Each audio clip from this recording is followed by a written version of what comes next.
हमारे राष्ट्रगीत वंदे मातरम के 150 साल होने जा रहे हैं।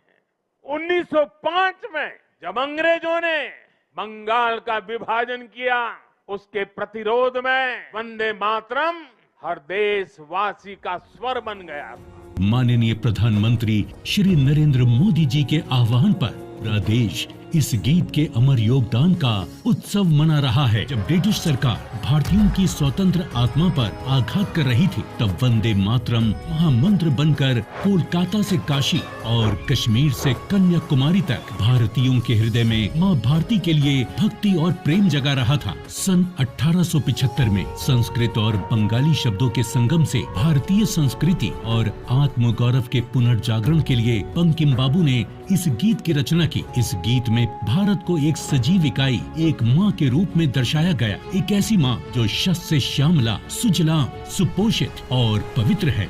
1882 में बंकिम बाबू द्वारा आनंद मठ उपन्यास में ये गीत पहली बार प्रकाशित हुआ और 1896 में रविंद्रनाथ टैगोर ने इसे कांग्रेस के कलकत्ता अधिवेशन में पहली बार गाया। जब लॉर्ड कर्जन ने फूट डालो और राज करो की नीति के तहत बंगाल का विभाजन किया, तब वंदे मातरम बंगाल के नवजागरण की चेतना बन गया। ब्रिटिश सरकार ने गीत पर तुरंत प्रतिबंध लगा दिया, पर भारत प्रतिबंधों के आगे कब झुका है। क्रांतिकारी मतंगनी हाजरा ने 73 वर्ष की आयु में इस नारे के साथ ही गोली खाई। 1907 में मैडम भीकाजी कामा ने जर्मनी के स्टटगार्ट में भारत का पहला क्रांतिकारी झंडा फहराया, जिसकी पट्टी वंदे मातरम के अलंकार से सजी थी। स्कूल में पढ़ने वाले बच्चों से लेकर देश के बड़े नेताओं तक वंदे मातरम के मंत्र ने सभी प्रकार की आजादी के संघर्ष में क्रांति का काम किया। आजादी की आवाज बन चुके वंदे मातरम को उसके ऐतिहासिक योगदान के लिए 24 जनवरी 1950 को